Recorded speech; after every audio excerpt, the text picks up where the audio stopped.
Good evening and welcome to Poland Daily. I'm Nicholas Richardson and this is the news. Today marks the anniversary of the Volhynia massacre, a tragic event which cost the lives of nearly 12,000 Poles living in the Volhynia area in what is today Ukraine.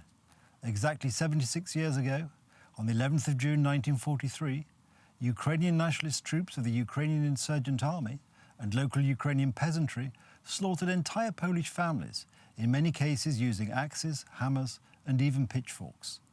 Historians estimate that between 1942 and 1945, close to 100,000 Poles were killed by Ukrainians in Volhynia, eastern Galicia, Lubelszczyzna and Polesie.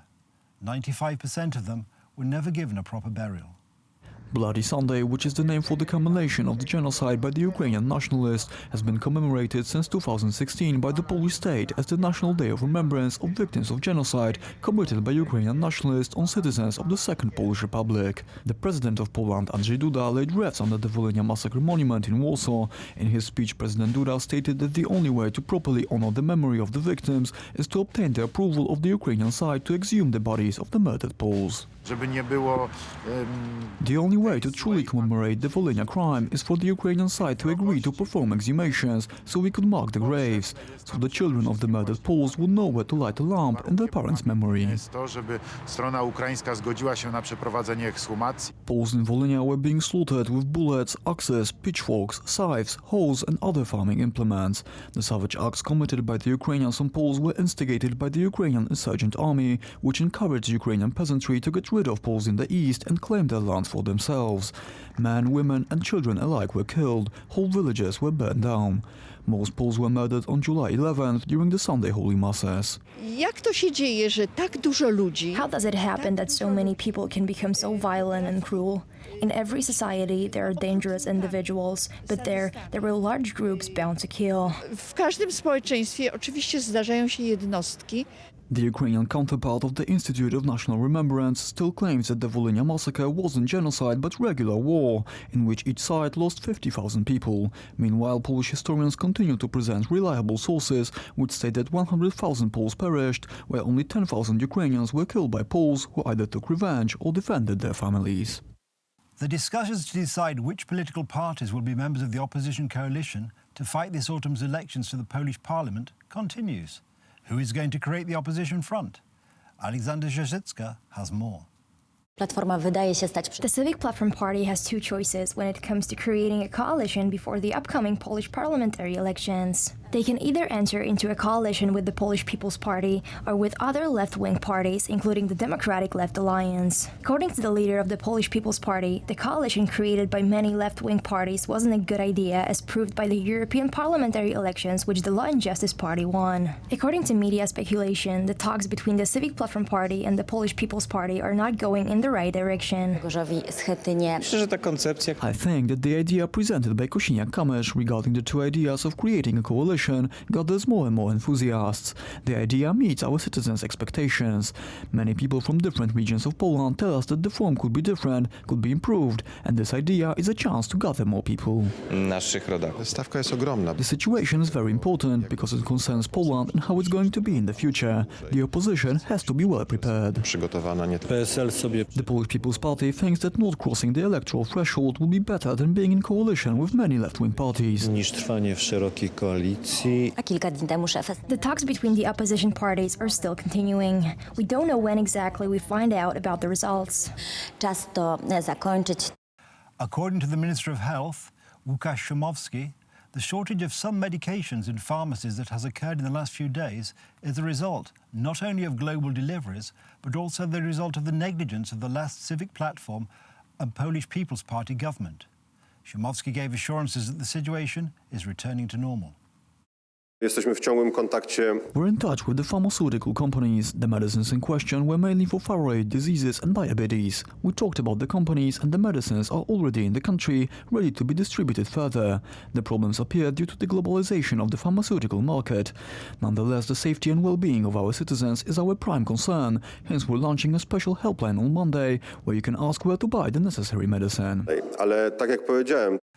On the 16th of July, the European Parliament will vote on the election of Ursula von der Leyen the former German Minister of Defence, as the new President of the European Commission. Given the fierce battle between the various political factions in the European Parliament, her election is not a foregone conclusion. Paulina Bilinska has more. During the hearings before the European Parliament, Ursula von der Leyen tried hard to make a good impression and win the favor of the MIPs in order to secure their votes for her candidacy for the post of the President of the European Commission. I came here to work with Parliament, and I'm confident that we will work together. After Ursula von der Leyen had been nominated by the head of the European Council, Donald Tusk, it seemed that it would be downhill from here. But nothing could be more wrong. The DPA agency claims that the German Social Democrats will not vote for their compatriot. The reason for this are the scandals involving von der Leyen candidate during her term of office as the German defense minister. Von der Leyen, however, stayed away from that subject and presented her main plans, the most important for her being a solution to the immigration and climate crisis. We will have to be more ambitious because we are running out of time. CO2 has to have a price. If we want to set global standards, we have to move fast. We have to be more ambitious about the 2030 goals, because climate neutrality by 2050 is a must. We must act on the principle of a certain logic. The majority of the European People's Party is not satisfied with the candidacy of Ursula von der Leyen. They have a chance that the representative will become the head of the Commission, so they also do not find it easy to make a decision, and we count on that. There is no clarity, there is no certainty, because the power structure in Europe and the European Union has changed. As a result of the election, there has been a clear shift to the right. Maybe it is not reflected spectacularly, but you can see what is happening. The time is now over when those great powers from the western part of Europe met as a group to decide matters, and then everything went smoothly. New conditions, and that's the impression of what is happening, the struggle and the desire to retaliate, which we observe here.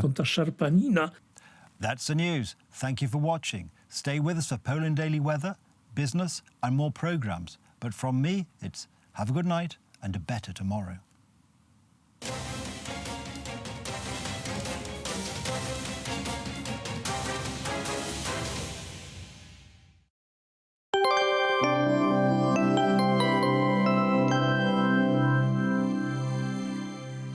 Good evening, welcome to Poland Daily Weather. Tonight the temperatures will vary from 11 degrees in Olsztyn as well as in Białystok and up to 16 degrees in Wrocław. Quite dry, except Bydgoszcz, where showers are expected tonight. Tomorrow during the day, lots of sun in Poland, but also a lot of showers almost throughout the whole country. Very cloudy also in Warsaw, Lublin and Białystok, and more sun we will be able to see in Olsztyn, Gdańsk, Koszalin and Szczecin, also in the southern parts of the country and around Bydgoszcz, Poznań and Łódź. The next 3 days in Poland will be also quite cool and rainy. On Saturday we are expecting the minimum of 16 degrees in the northeast and the maximum of 20 degrees in the southwest part of the country. On Sunday up to 22 degrees in the southwest part of Poland, 21 degrees will be seen in central Poland, and also it will be quite rainy, and on Monday a bit warmer up to 22 degrees, but with showers as well throughout the whole country. This is all for now. Thank you.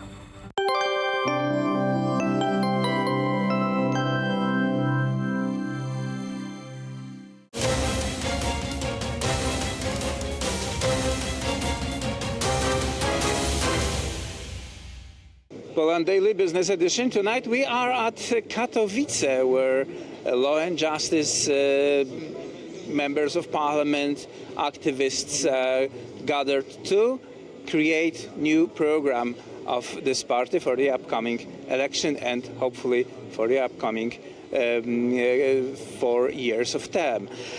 Also, Member of Parliament Bartosz Wróblewski is our guest, sir. Welcome to the show. Hello. The issue in the last months was the justice reform of the Polish justice system. Where are we right now in this process? We are going to continue our reforms in the justice because it is expected by a majority of Polish people.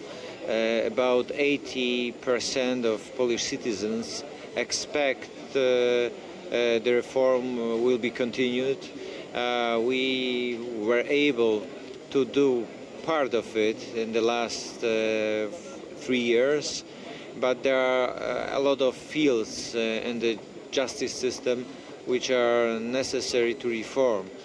Let us say why this reform was needed, why the Law and Justice considered this reform as necessary, because that's not entirely clear for the people who are not following Polish politics very closely. There are many reasons. According to Polish people, there are a lot of problems as for Polish judiciary. First of all, cases in the courts last too long. Second, people claim that they are not treated well in the courts, that Jews don't behave in the proper way. Third thing is that that is important for many people, that there were no change after 1989. I mean, there was no personal change. I mean, there is a continuation between communistic justice and the modern democratic Poland. Among the reforms is the creation of the new chamber of the Supreme Court that will handle the disciplinary issues with the judges, and also the new body that is appointed to elect or select the judges. As for Supreme Court, we have two new chambers. First is to have first is disciplinary chamber for judges and other members of judiciary, other people functioning in the judiciary system. And the second one is for public affairs. And the thing you mentioned, the body which is responsible for election of new judges, it was changed as well.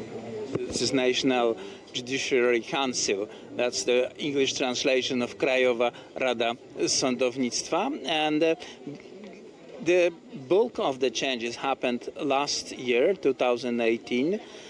Can we say that after a few months of the operation of the new institution, we can sense or we can have a measurable improvement in the works of Polish judiciary? There is a change, but it is necessary to continue, because we reform some of the institutions.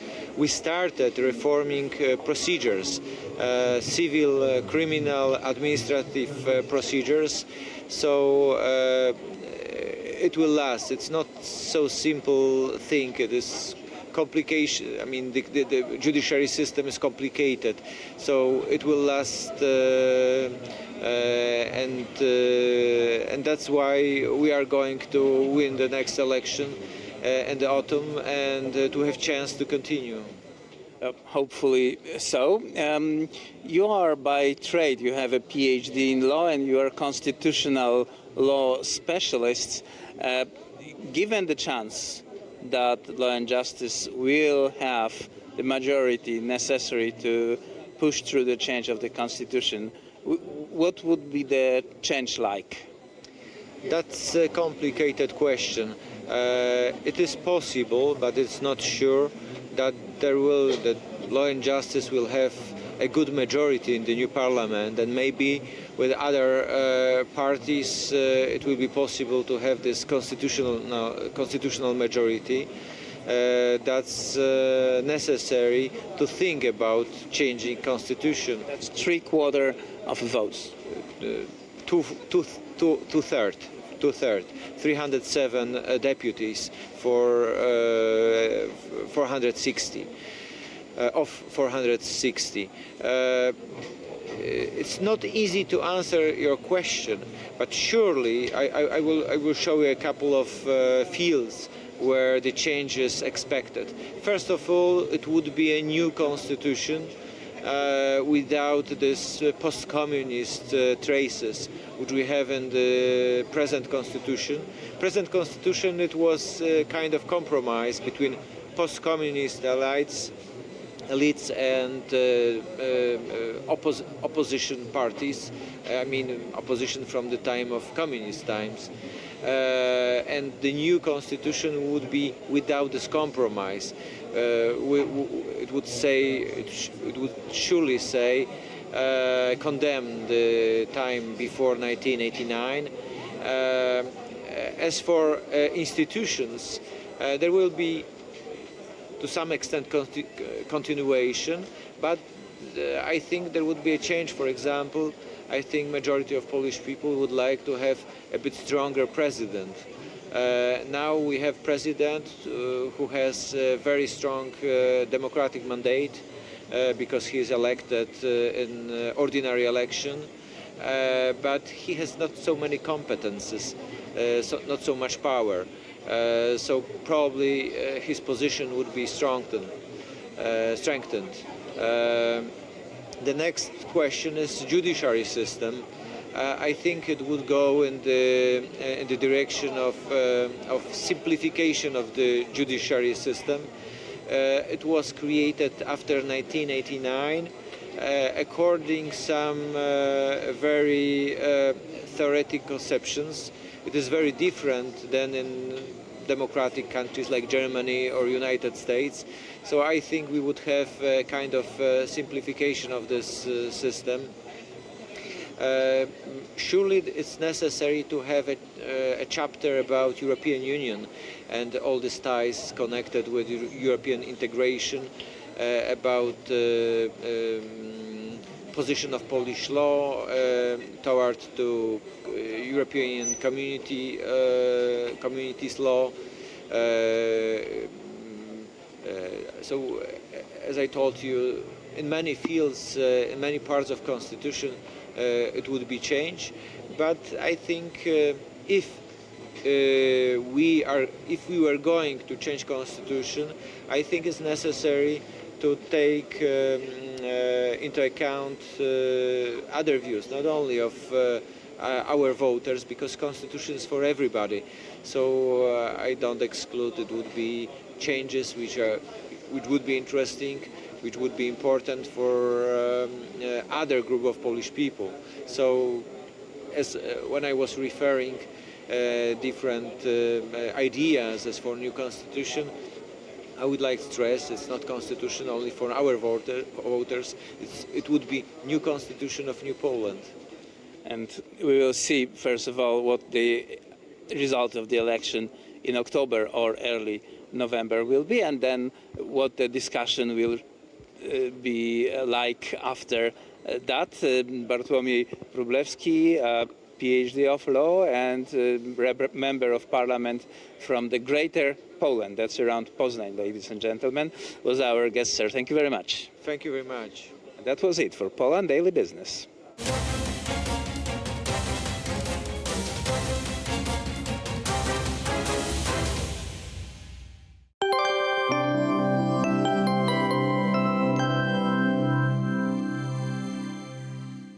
Welcome again to Poland Daily Weather. Tomorrow in Poland we are expecting a big amount of rain almost throughout the whole country. Sun will be expected though also in most parts of Poland except Białystok, Warsaw and Lublin where the most clouds will appear. Up to 22 degrees in Zielona Góra, 21 degrees in Wrocław, Poznań and the minimum of 16 degrees in Białystok, 17 degrees in Lublin, Olsztyn and Gdańsk. Tomorrow in Europe, very sunny in Oslo, up to 22 degrees, but only 15 in Helsinki and 17 in Stockholm. 18 degrees will be seen in Vilnius, 19 in Minsk, and the warmest place will be Madrid again with 39 degrees Celsius. 31 degrees will be seen in Rome, but in Lisbon quite a significant cool down, only 24 degrees tomorrow. This is all for tonight. Thank you.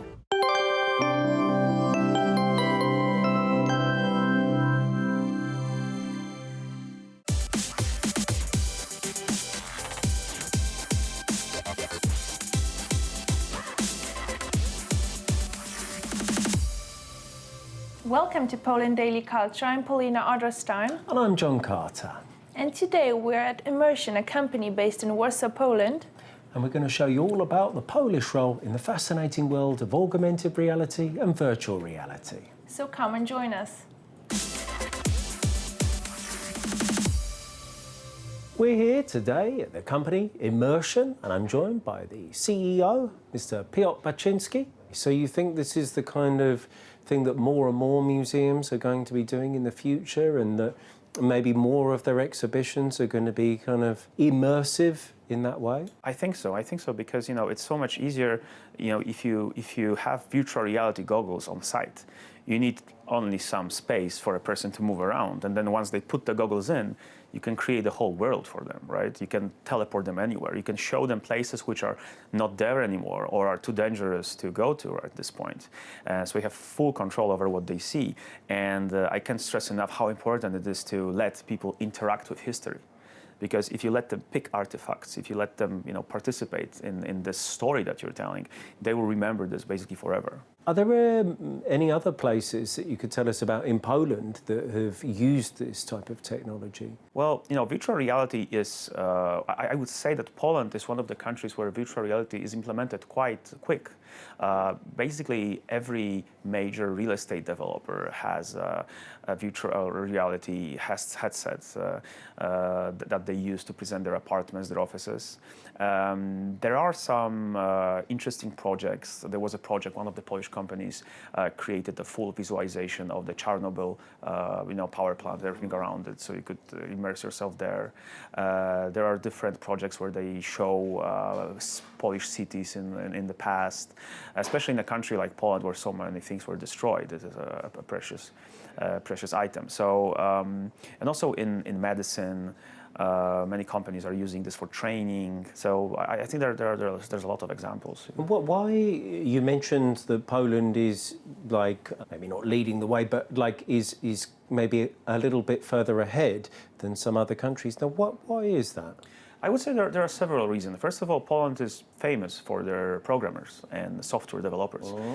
Poland has one of the best developers in the world, and maybe because of the weather and people are spending a lot of time with their computers. There's lots of talent and there's lots of gamers, and you could see the success of games like The Witcher and the City Project, and all those people, they have powerful PCs, they have interest. So if you look at how many Polish companies were able to do something in VR. I mean, one of the most popular virtual reality games in existence right now is a Polish game called Superhot, right? So I would say that in virtual reality gaming, we already have a company with a huge position. So this combination of talent, love of technology, brought us several very interesting companies. And when I'm speaking with producers of virtual reality hardware, the biggest companies like Oculus, HTC, Samsung, they really value Polish developers, very high.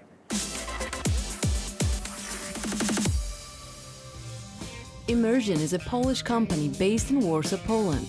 It implements augmented and virtual reality technology in business and entertainment using all existing platforms.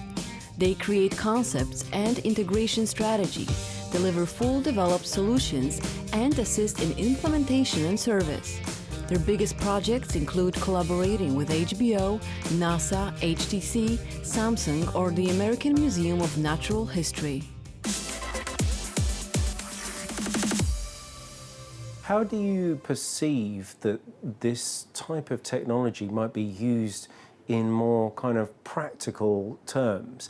Because my estimation would be the average person has probably not experienced virtual reality or augmented reality, or if they have, it's just a sort of a one-off experience. So do you think it's going to be pervasive in the future? Yeah, I think so.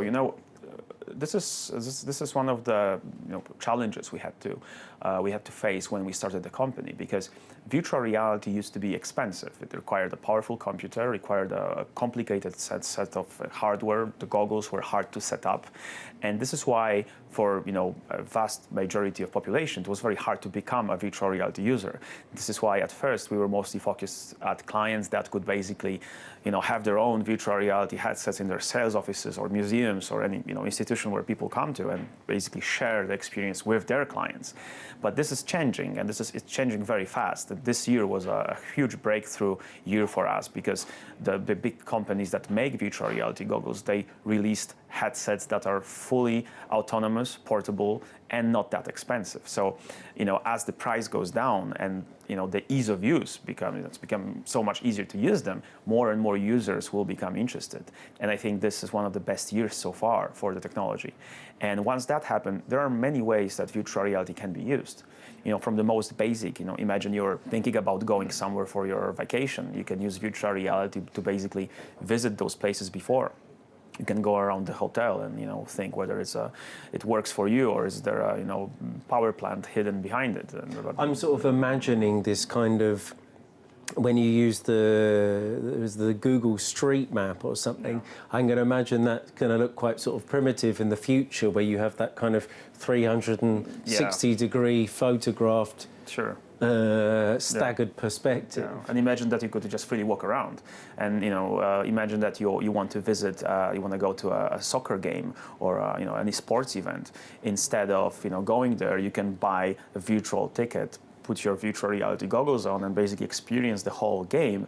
Not only what's happening on the field, but also the fans around you, all the excitement. And this is already happening. There are companies in the United States that are already doing that. We were recording virtual reality videos of some of the biggest sports events in Poland, like KSW. And as the users will have goggles in their houses, their homes, that's where this becomes very interesting. But there are so many other ways. One of the most amazing experiences I had in virtual reality is basically when you meet another person in VR. So when you wear your goggles, you have your controllers, and you put yourself in a virtual reality conference room with another person. It's very different from any other type of communication, because you not only hear their voice, but you also see their virtual face, but you see their body language, you see how they use their hands, you see where they look, and this creates a different level of communication, which is very, very real. It's almost as real as an actual meeting.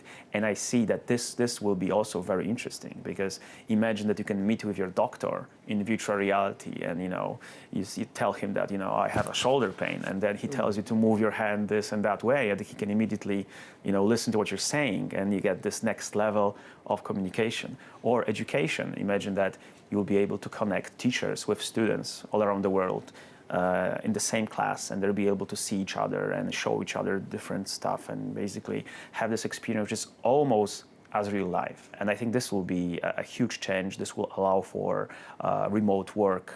This will be another step in globalization.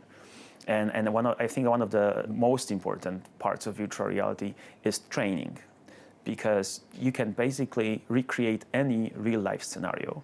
Let's say that there's a power plant or a factory, and you want to train your employees in how to use something. It's very expensive to turn the production line off. It's very expensive to turn the power plant off, and you have to have people on site all the time. With virtual reality, I can recreate the whole building, every button, every lever. I can create scenarios that would be impossible to recreate in real life, like fire, smoke, earthquake, and I can test the people and tell them what to do and train them, and then analyze what they did, where they looked, how long did it took them. And this is something that is really, really becoming a thing in the military, in heavy industries, and this is also one of the industries that we are strongly present in. Thank you very much, Mr. Piotr Baczynski. Thank you for joining us at Poland Daily Culture.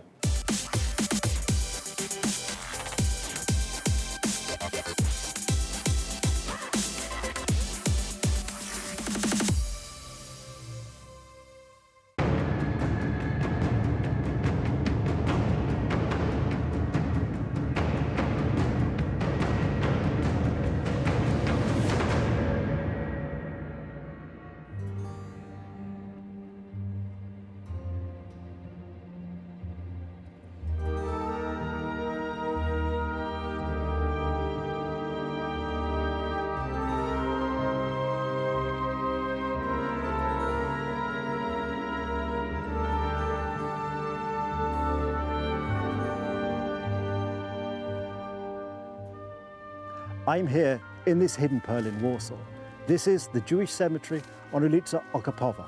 This cemetery opened in 1806, and since then it has served the Jewish community in Warsaw. But it's more than that. It's a valuable historical resource. When so much else was destroyed, during the Second World War particularly, this place survived remarkably. We'll be meeting some of the people who are restoring it, who are keeping it going. So do join me on this exciting episode of Poland Daily History.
As an exercise in history, from the tombstones, you can actually learn quite a lot. Truth. Just from the symbolism. Sometimes looking at no, you don't have to read the text, but even from the symbol, you can see who this guy was or what was his name. That's how it is. Not necessarily, but very often. I suppose that's actually not just. I think that's not just necessarily in the Jewish tradition. I think in other areas, you can go and you can see all sorts of symbolism for. Heraldry is another way that people indicate things on gravestones in England and elsewhere. And you learn what these symbols actually mean, and that's fantastic. But just one point that strikes me, because we're here on, this cemetery is located on Okopowa Street in Warsaw. And of course, Okopowa Street, it's probably quite interesting, was originally, the word means essentially rampart or ditch. And this was, of course, right on the border, this large ditch, defensive ditch, which was built around Warsaw. Yes, and of course, the cemeteries were on the other side. That's what the name of the street was taken from. But originally, before the war, the cemetery wasn't called Okopowa Street. No. Despite the fact that Okopowa Street was existing that time. Before the war, it was called Gęsia. Yes. Gęsia Cemetery. Gęsia Street, this name doesn't exist anymore. Now, original Gęsia Street is called Anielewicza. After Mordecai Anielewicz. That's right. From the, that's right. It was named after the war by Anielewicza. And our cemetery was called Gęsia Street. Nobody called it Okopowa. After the war, where Gęsia doesn't exist anymore, there is a new name, Okopowa Street Cemetery. And and we use it until today. Right now, only Hasidim, the very religious people who remember, the times from before, they called it Gęsia. But right now, almost nobody uses this word. Yes, I know, but this defensive ditch around Warsaw, because people were concerned in the early days about disease, and so the ditch, you put the cemetery, because the Catholic cemetery is just over the wall to my left. Oh, we have a bunch of the whole agglomeration of the cemeteries around. There is a Catholic, there is Protestant, there is Muslim, all attached to each other. Which, of course, I suppose has a certain theological logic, and we all believe we're going in more or less the same direction. So we probably all want to start from a similar starting point, albeit if we divide up into different sections. So in the 19th century, I think the cemetery was developing and getting slightly larger and slightly larger. And then, of course, we came to the 20th century, when things turned out a bit more difficult. And in this particular area, of course, we had the First World War passed more or less peacefully in that sense, and then we had the horrors. Comparing to the horrors, urban of the horrors of this. And what happened in this cemetery during the Second World War? You know, at the beginning, when the ghetto was set, it was a part of the ghetto. Afterwards, very shortly later, they excluded it from the area. There was a separate gate and separate permission to enter the cemetery. But despite the fact that it was separated from the ghetto, Germans kept allowing people to participate in the funerals, which were massively done over here, and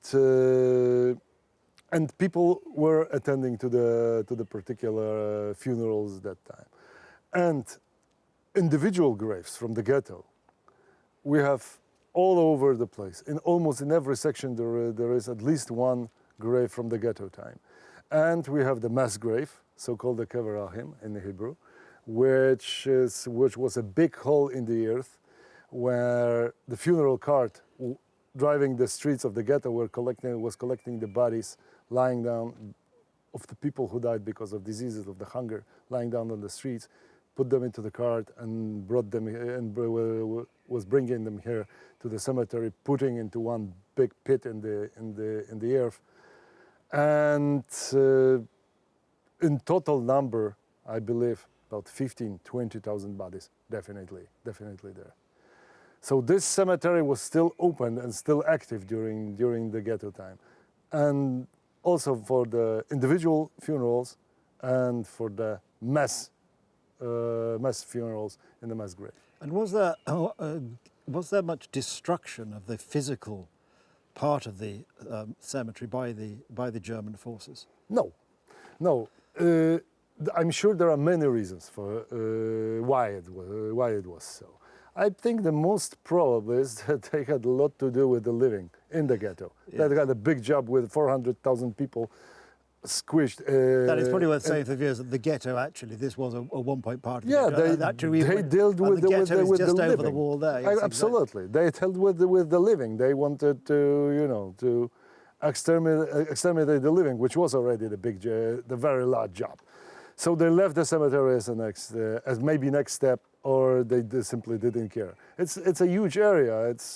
It's quite hard to destroy completely such a big area as they did at other cemeteries, which were much. But I think I'd read that some of the buildings which were in the cemetery, some of the burial houses or preparation, those buildings were destroyed by the Germans. Yes, in 1943, all offices. There was a big complex of the buildings at the cemetery. It covered the synagogue, rabbi's house, Hevra Kadisha's house, the offices, and archives. Everything went up in flames in 1943, unfortunately. But this was the only object which was simply destroyed by the Germans during the Second World War. Because the whole area survived, which is remarkable and true, a wonderful thing. Because I think I'm right also to say that it was following the Warsaw Ghetto uprising in 1943. They finally destroyed the Grand Synagogue. Yeah, but this was the mess and the biggest and the most popular synagogue in Warsaw. And as the last act of the Jewish uprising in Warsaw, they blew up. Sort of the final act of cruelty, unfortunately, of a very cruel regime. And then, of course, we got to the end of the Second World War, and of course, in the early days, immediately following the Second World War, there was quite a lot of many of the Jews who had survived or had come here from other parts. Quite a large emigration to Israel, I believe. Sure. After the war, despite the fact that the war ended, it doesn't mean the good time for Jews came back also. No. Not at all. That's why many of them used the opportunity and they left Poland for good. With the creation of the Jewish state of Israel, also in 1948, it also helped a lot. Some people felt the new hope, and they left for that.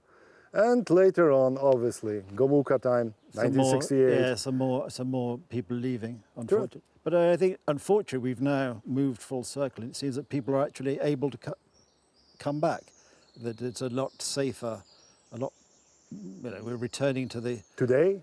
Yes. Right. My feeling is, and having read it, that people do feel that we're beginning to see now that for Jewish folk, Poland is a safe place. That's true. I admit it, absolutely. But I don't see so many people coming back. You know, there are most of them, you know, set their lives already in a different countries. They have families there. They put their roots into that. So that's why they don't want to come back. Especially also those who remember the pre-war time over here and who had not so nice memories with that. Sometimes, you know, the people don't have good memories with the even pre-war Jewish life in Warsaw, in Poland. So they don't want to have anything to do with that. So the people who come back and settle here, not that many. Not many. I'm sure there are few, but considering the number that left. Well, I think that would be true of anybody. Once you go to a different country and you establish your life there without some major life, normal thing, normal life. And yet, remarkable to think that throughout all this tumultuous history, this cemetery has continued to function from the day it was founded in 1806. I mean, that in itself is a remarkable, a remarkable achievement, despite the history around it. Even at the darkest days of the Nazi terror, if we may call it that, this, as you told us earlier, this cemetery kept functioning as a cemetery. That's true. During the communist time, and it does even today. Despite the fact that the Jewish community is not very big, very large right now, and unfortunately, not every Jew who dies in Warsaw is buried at a Jewish cemetery. That's very big pity and very big shame. We have about up to 20 funerals a year, which is not that many. And we have a new section and nowadays funerals are being provided. But the fact that if it's only 20 or 30, the fact that it's still continuing, I think that is the important point. The continuity is it's the continuity. It's the fact that despite the history, despite the great tragedy in Poland, and particularly, I think, of all the tragedies, the Second World War is the worst. Despite that, this cemetery has continued to function, continued its original purpose in providing a resting place for the Jewish population, even from 1806 to here we are in 2019, still, despite everything, functioning. Absolutely. And I think until Messiah times. Exactly, and I think that is the remarkable thing.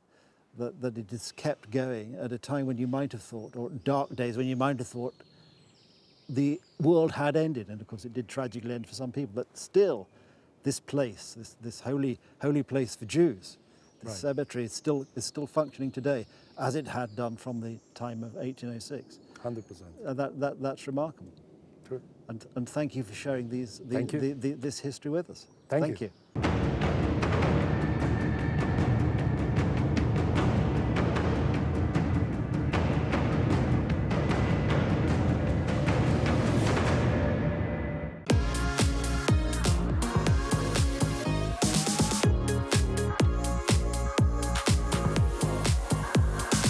What can you say about Toruń that hasn't been said before? Well, it all depends on how you look at it. At any rate, we're going to give it our best shot to be a little different. Toruń is perhaps the prime example of Gothic architecture in the world. Its medieval quality is virtually pristine. And fitting this setting, it's also the birthplace of Nicholas Copernicus, who taught us that the Earth goes around the sun, and not the other way around. I'm not going to say that this is everything you always wanted to know about Toruń, but were afraid to ask, but it's close to it. This is certainly a city not to be missed. It's a pleasure to be enjoyed slowly and deliberately. It would take a couple of weeks to see everything in this city and really soak in the atmosphere, and that would still be pushing it. But we are doing our dead level best to show you the greatest hits of Toruń. So sit back and enjoy the next few episodes as Toruń is unveiled before your eyes. I'm Will, this is Poland Daily Travel, and we love to see you watching. Like us on YouTube, and subscribe if you really, really like us. So join us for Poland Daily Travel does Toruń. welcome back. And we're here in a very special place. In fact, it seems like every place here is special. We were just saying before we came on camera with Carolina that it would take a week at least of constant work just to get a handle on the amazing architecture in this city, don't you think? Yeah. That's true. That's what we were just saying. But this is an incredible building. I mean, Pisa, the Leaning Tower of Pisa, has nothing on this, does it? Exactly. Actually, I always say that our tower is much better than the one in Pisa. Of course, because you're from here. But there are even 3 reasons why. Oh, there are. You have reasons. I have reasons. You have to logic behind this. Yes, I have my logic. What is the logic behind this? Actually, the first argument is that our tower is more inclined. Because with 20 meters height, it has the inclination of 146 centimeters at the top. Wow. Okay. So the inclination is bigger. Secondly, our tower is stable, so it doesn't fall. It's just secure. It's not sinking. Yeah. No, it's stable. And lastly, our tower, it's ours. It's here. It's here. That's so what I said. Much closer, I knew you were going to say that. I hope you. It's also important. Yeah, we already had a fight about gingerbread. I'm not going to fight with you about mine was better, by the way. My gingerbread shape was better. Let's face it. It was, the expert said so. But I will give you this. This is an amazing building. Now, what does it date from? It's actually like the walls. So the 14th century. These are the oldest part of the walls and towers. Right here. Yeah. Right here, exactly. Okay. So this is actually one of the 55 towers, yes, that surrounded both cities of Toruń. 55. Right. Okay. But the only one which is crooked. The only one which is crooked. And it's just because it was unstable, the foundation, or do we know why? Well, there is also a legend that explains the inclination of the tower. Of course, there is a legend. What a surprise! Of course, yes. Okay. And what is the legend? So the legend has to do with the Teutonic Knights, who were the founders of the city. And as you know, they were also monks. So they couldn't basically meet with women. They couldn't, I mean, they could meet with them. Yes. But they couldn't meet with them. No, they couldn't. They couldn't meet with women. They couldn't even talk to them? They could talk to them, but they couldn't do more. They could meet them, but they couldn't meet them. Right. Right, okay. Correct. In yes, that sense of meeting. Yeah. Exactly, in that sense. So actually the legend says that one of them was so charmed with one of the Toruń's ladies that he couldn't resist himself. Okay. So he started to meet with her. He started to meet her. With her. For example, we are meeting, but we're not meeting. Exactly. Exactly. Yeah. Okay. And when the Grand Master found out about that, he got furious. So he told him that as a penalty, he has to construct a tower. Okay. Which is so inclined from the vertical position as was his life from the rule rule of the order. You're not going to say what I think you're going to say. 1 centimeter per each sin. So with that lady, if you know what I mean. So that's why another name of that tower is a symbol of sin. Yeah. Yes. And that's why we have the special tradition where we check our sanctity. Why, so if you want, we can check your sanctity. Here. Okay, how do we do that? We would have to go closer to the wall, to the tower. You want to go over there? Yeah. I say it has an interesting inclination, though, I have to just say, considering particularly that legend that you just said. Still, the inclination is interesting, but never mind, leave it at that.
Okay, so what do I do?